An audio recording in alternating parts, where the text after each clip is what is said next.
வணக்கம். மாலை முரசு செய்திகளை விரிவாக பார்ப்பதற்கு முன் தலைப்புச் செய்திகளை பார்க்கலாம். 2026 தமிழகத்தில் தேசிய ஜனநாயக கூட்டணி ஆட்சி அமையும். அதில் பாஜக அங்கம் வகிக்கும். மத்திய உள்துறை அமைச்சர் அமித்ஷா திட்டவட்டம்.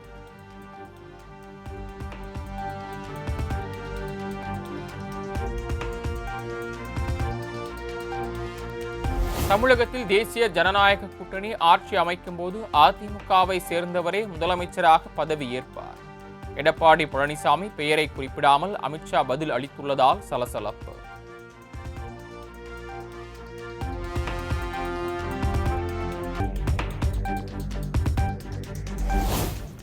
பாஜக கூட்டணியில் தாவேகா இணைவது குறித்து தேர்தல் நேரத்தில் தெளிவாகும்.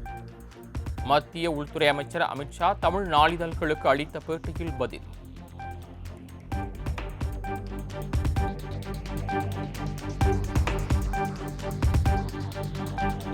தேசிய ஜனநாயக கூட்டணியை பொறுத்தவரையில் தமிழகத்தை பொறுத்தவரை எடப்பாடி பழனிசாமி தான் கூட்டணிக்கு தலைவர். அமித்ஷா எந்த அர்த்தத்தில் கூட்டணி ஆட்சி என கூறினார் என தெரியவில்லை என முன்னாள் அமைச்சர் ராஜேந்திர பாலாஜி கருத்து.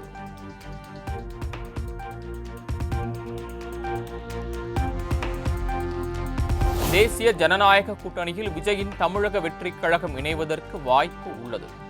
அதிமுக முன்னாள் அமைச்சர் ராஜேந்திர பாலாஜி ஆரூடம்.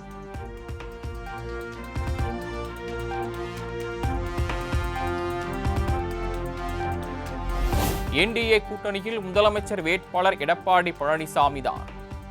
இபிஎஸ் பேரை முதல்வர் வேட்பாளராக அமித்ஷா குறிப்பிடாதது தொடர்பான கேள்விக்கு பாஜக மாநில தலைவர் நயினார் நாகேந்திரன் பதில்.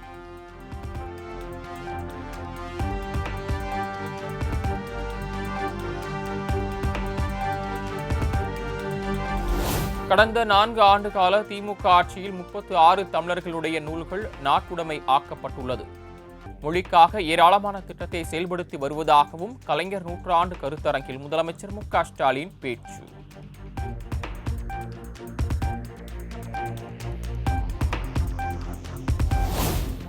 ஜூலை 15ஆம் தேதி முதல் நகர்ப்புறங்களில் உள்ள அரசு உதவி பெறும் பள்ளிகளிலும் காலை உணவு திட்டத்தை செயல்படுத்த அரசு திட்டம். அனைத்து அரசு உதவி பெறும் பள்ளிகளிலும் காலை உணவு திட்டத்தை விரைவுபடுத்துவதற்கான பணிகள் தீவிரம்.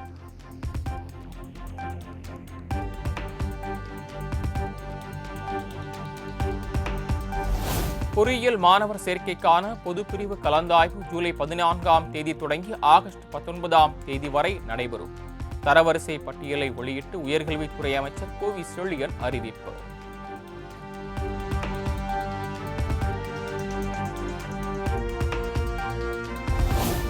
ஜூலை மாதம் 7ஆம் தேதி முதல் 11ஆம் தேதி வரை பொறியியல் சிறப்பு பிரிவினருக்கான கலந்தாய்வு நடைபெறும் என அமைச்சர் கோவி செழியன் அறிவிப்பு.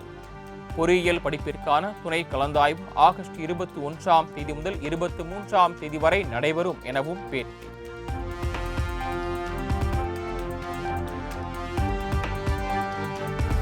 பொது பிரிவினருக்கான தரவரிசை பட்டியலில் காஞ்சிபுரம் மாணவி சக்ஸ்ரா முதலிடம், நாமக்கல் மாணவி கார்த்திகா 2ஆம் இடம் பிடித்து சாதனை. 7.5% இடஒதுக்கீட்டில் கடலூர் மாணவி தரணி முதலிடம், சென்னை மாணவி மைத்திலி 2ஆம் இடம் பிடித்தனர்.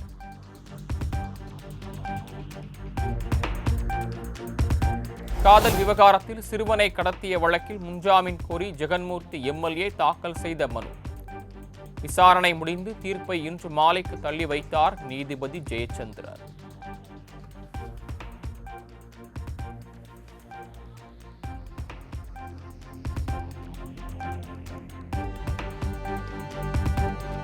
சாகசத்திற்காக படிக்கட்டுகளில் பயணிக்கும் மாணவர்கள் மீது காவல்துறை நடவடிக்கை எடுக்கலாம். உயர்நீதிமன்ற மதுரை கிளை உத்தரவு.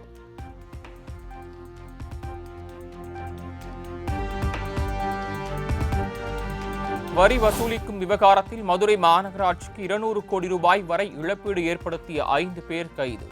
திமுக மண்டல தலைவர்களையும் விசாரணை வளையத்திற்குள் கொண்டுவர மத்திய குற்றப்பிரிவு காவல்துறையினர் முடிவு.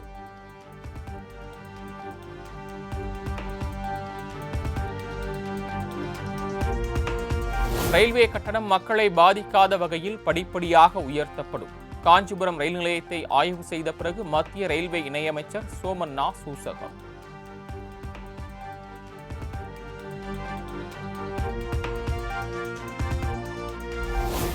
விஜய் தலைமையில் ஜூலை 4ஆம் தேதி நடக்கிறது தமிழக வெற்றிக் கழக செயற்குழு கூட்டம்.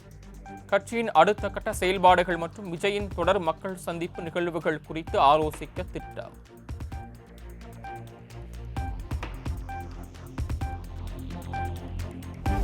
சேலம் மாநகராட்சி கூட்டரங்கில் உறுப்பினர்களுக்கு பாதுகாப்பு இல்லை. மேயர் ராஜினாமா செய்ய வேண்டுமென வலியுறுத்தி அதிமுக கவுன்சிலர்கள் வெளிநடப்பு.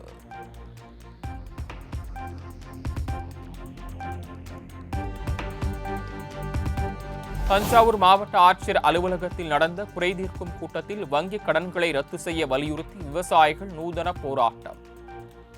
ஆட்சியரிடம் மனு அளிக்க சென்ற விவசாயிகளை காவல்துறையினர் தடுத்து நிறுத்தியதால் வாக்குவாதம்.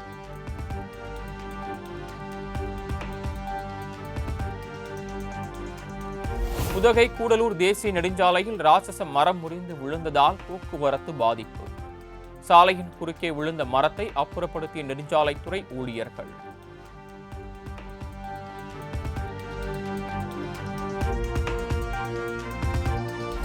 குற்றாலம் மெயின் அருவி, ஐந்தருவி உள்ளிட்ட அனைத்து அருவிகளிலும் சுற்றுலா பயணிகள் குளிக்க அனுமதி.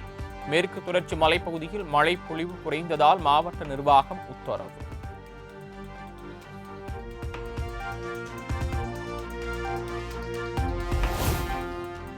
திண்டுக்கல் மாவட்டம் கொடைக்கானலில் மோயர் பாயிண்ட் பகுதிகளில் யானை நடமாட்டம். பில்லர் ராக், குணா குகை, ஃபைன் ஃபாரஸ்ட் உள்ளிட்ட பகுதிகளுக்கு சுற்றுலா பயணிகள் செல்ல அனுமதி மறுப்பு.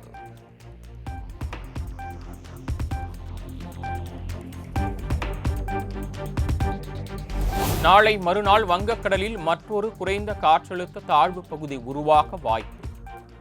மேற்கு வடமேற்கு திசையில் நகர்ந்து 30ஆம் தேதி ஆழ்ந்த காற்றழுத்த தாழ்வு பகுதியாக வலுப்பெற வாய்ப்பு.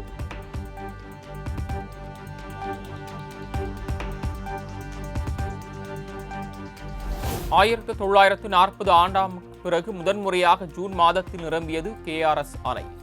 அணைக்கு வரும் திங்கட்கிழமை கர்நாடக முதலமைச்சர் சித்தராமையா பகினா பூஜை செய்து வழிபாடு நடத்த உள்ளதாக தகவல்.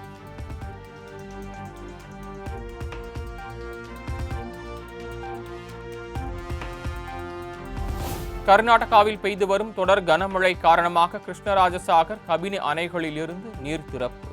தமிழக காவிரி ஆற்றில் 85,000 கன அடி நீர் திறப்பால் ஒகேனக்கலுக்கு நீர்வரத்து 65,000 கன அடியாக உயர்வு.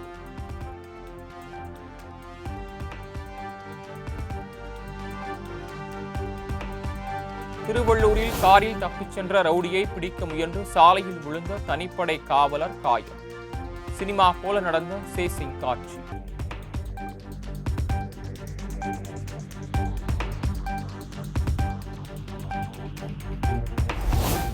திருவள்ளூரில் பெட்ரோல் குண்டு வீசி இளைஞர் கொலை செய்யப்பட்ட வழக்கு.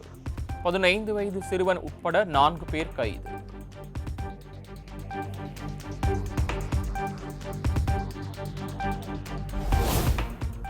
திருவள்ளூர் மாவட்டம் ஊத்துக்கோட்டை RTO சோதனைச் சாவடியில் லஞ்ச லாவண்யம். வெளி மாநிலங்களிலிருந்து வரும் கனரக வாகனங்களை சோதனையிடாமல் பணம் வாங்கிக் கொண்டு தமிழகத்திற்குள் வருவதாக புகார்.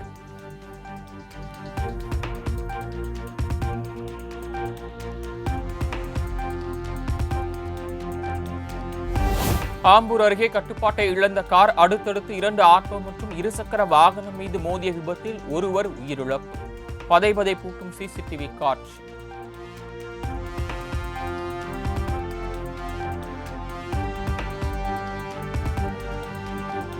நாமக்கல் மாவட்டம் ராசிபுரத்தில் மினி டைட்டில் பூங்கா கட்டுமான பணிகளை மேற்கொள்ள தமிழ்நாடு அரசு டெண்டர் வெளியீடு. 34 கோடி மதிப்பீட்டில் அமையும் பூங்கா மூலம் 600 தகவல் தொழில்நுட்ப பணியாளர்களுக்கு வேலைவாய்ப்பு கிடைக்கும் என தகவல்.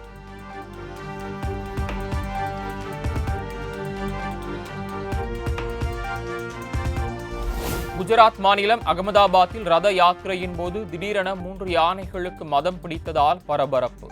பாகன்களின் கட்டுப்பாட்டை மீறி சாலையில் ஓடியதைக் கண்டு மக்கள் அலறியடித்து ஓட்டம்.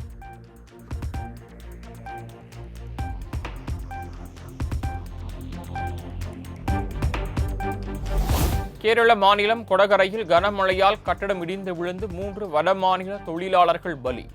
3 மணி நேர போராட்டத்திற்கு பின் இடிபாடுகளில் இருந்து இறந்தவர்களின் சடலம் மீட்பு.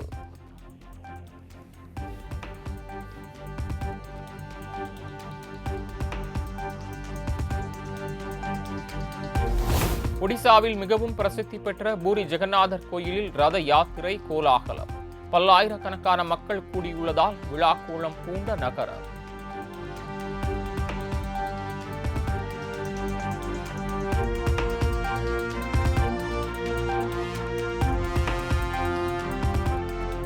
மியான்மர் நாட்டில் $300 மில்லியன் மதிப்பிலான போதைப் பொருட்கள் அழிப்பு. ஒரே இடத்தில் குவித்து தீயிட்டு அழித்த அதிகாரிகள்.